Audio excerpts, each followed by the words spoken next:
Hi, this is Marcus, and I'm here in my studio, and I want to talk about life after the Fujifilm X camera systems.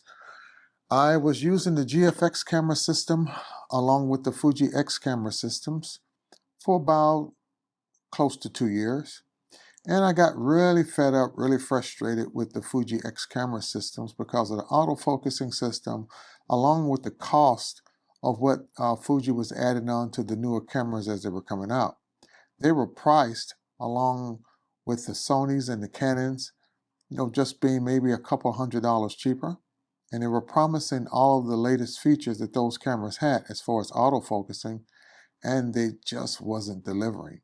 It just was never able to continuously autofocus as it was advertised.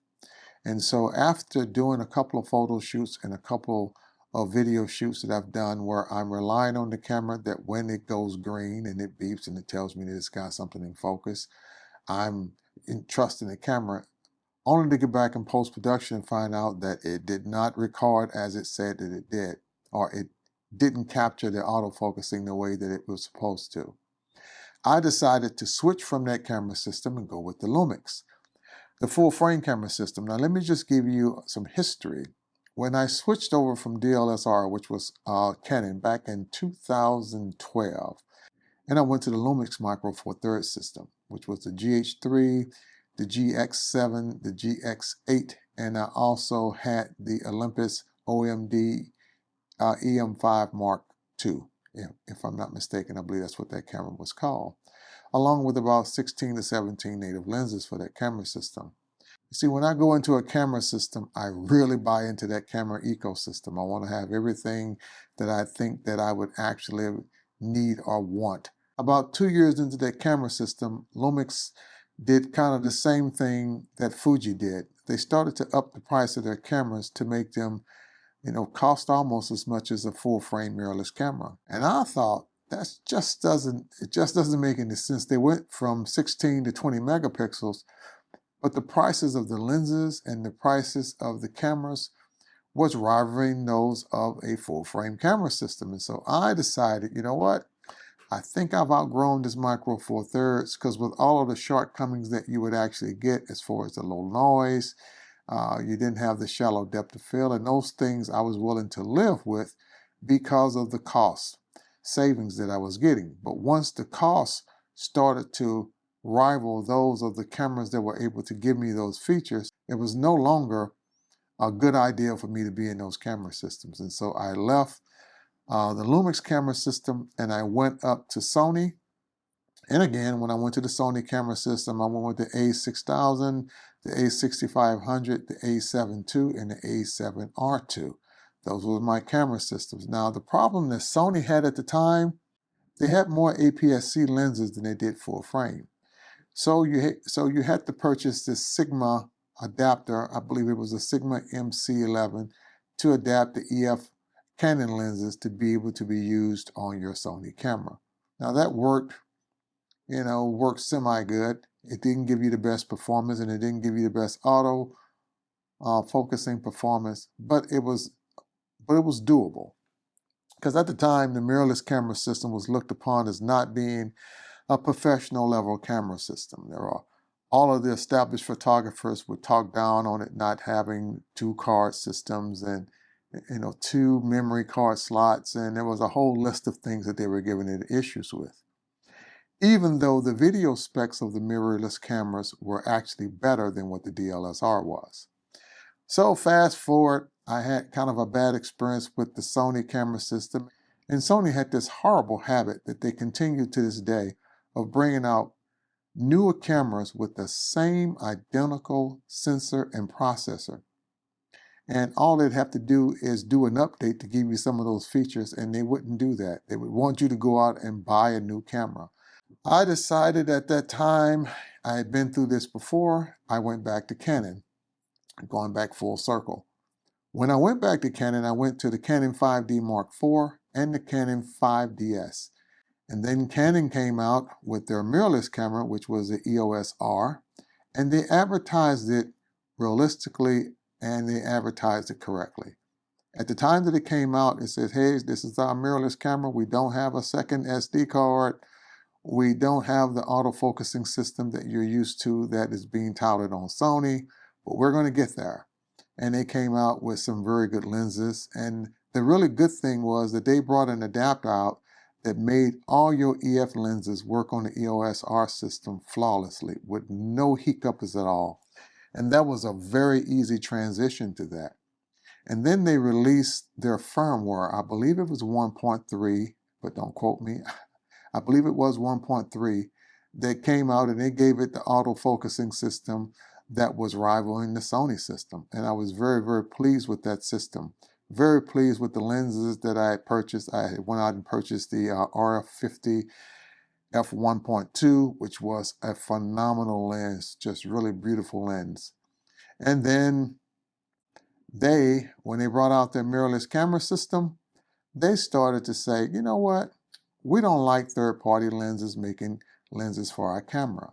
There was only one third-party lens maker. I believe it was Samyang, because I had purchased it, the 85mm f1.4, which was a phenomenal lens.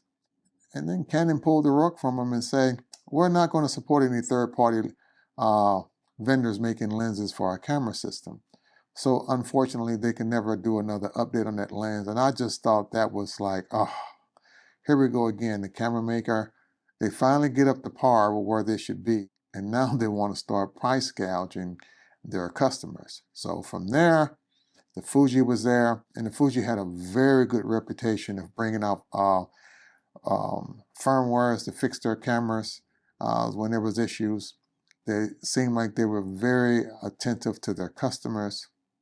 And so I made the switch from full frame again back to a crop sensor camera. I went in and I, as I always do, I buy into the ecosystem heavily. And then we start running into the problem as the newer cameras coming out, the price is going up. I'm willing to pay the price as long as the camera does everything that it says that it does. It never did. It never did. You just would have so many issues with trying to autofocus when you're using, when you're doing continuous autofocusing, whether it was in stills or video. And then I would see these videos of the individuals that have become apologists for the Fuji cameras, was saying, well, real videographers, they use manual focus and I use manual focus, and that's not the problem. That was never the problem. Of course, I can use manual focus and I do a lot of manual focusing. But the problem was, you're charging me a premium price for a camera, touting all of these features that the camera does, and it doesn't do it. And you're not fixing it. And, it doesn't seem like you even care. So I decided to go back home, where I started this mirrorless journey with Lumix, go back to the Lumix camera system. About 18 months ago is when I sold all of my Fuji gear and purchased the Lumix camera system. And in the Lumix camera system, I have the S1R Mark II, the S1R, and I have the S5 Mark II. Those are the three camera systems that I have. That's the full frame system from Lumix.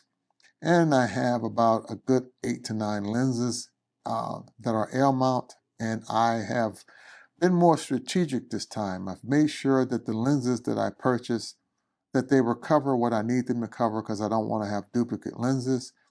And I'm at a point right now where there are no lenses that I think that I would need either today or in the coming future, because I think I've purchased real good lenses. I went ahead and this time, learning from my past mistakes when I was purchasing lenses for this camera system, I decided to also buy in to the medium format or the larger format cameras from Fuji.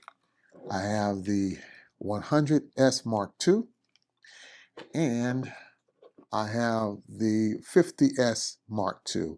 I used to have the 50R, but I actually sold that one because I thought that I did not need 3 medium format cameras or larger format cameras.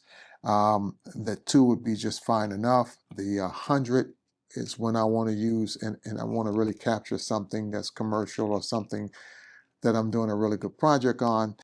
And this is my backup larger format camera or medium format camera, however you want to say it. When I don't want to deal with 102 megapixels, this is 51 megapixels, and this camera is really, really good as well. The only really big difference in this is the autofocusing. This is using contrast-based detection. So for continuous autofocusing or doing eye tracking, this is not the camera for that. You go in single mode, is fine. And then this one here is using phase detection. This camera here, this 102 megapixel, this behemoth of a camera, is actually better at autofocusing than the X camera systems. Matter of fact, I would say this camera focuses better than every X series camera on the market. I'm willing to state that as a fact because I was using these cameras when I was actually using their flagship, which was the H2S. And that camera just had a hard time when you're doing autofocusing and continuous autofocus. And that was their flagship camera for sporting and all of that stuff. So, and on this camera system here, I have 7 native lenses, and I have 2 adapted lenses from the Mamiya 645. I have the 80mm f1.9 and the 210 f4. I am really pleased with the medium format camera from Fuji. I don't see myself parting ways with this camera system. I really love it. I would really like to shoot with the Hasselblad, but the cost of the Hasselblad is just a deterrent right now for me to buy into that system, because I don't think I'm going to get a better photographic photo than what I'm getting here. I would love to be able to have the experience to shoot with Hasselblad, but not at the cost of what it would actually cost me to do that. I don't like to rent cameras and then go do a video. Matter of fact, that is my promise to my subscribers, is that every video that you see me do is on something that I have some professional use with, and it's being used in my business, or I have used it. I don't go out and rent software products or download demos or rent any hardware to go out and do a video just for content. So that is the update of that, and I just wanted to share that information with you, that I am doing fine with the new Lumix cameras. Matter of fact, I am filming myself here on the Lumix S1R2 and ProRes and camera, and it's working mighty fine, and I'm really pleased with it. So thank you for watching, and I'll see you in the next video.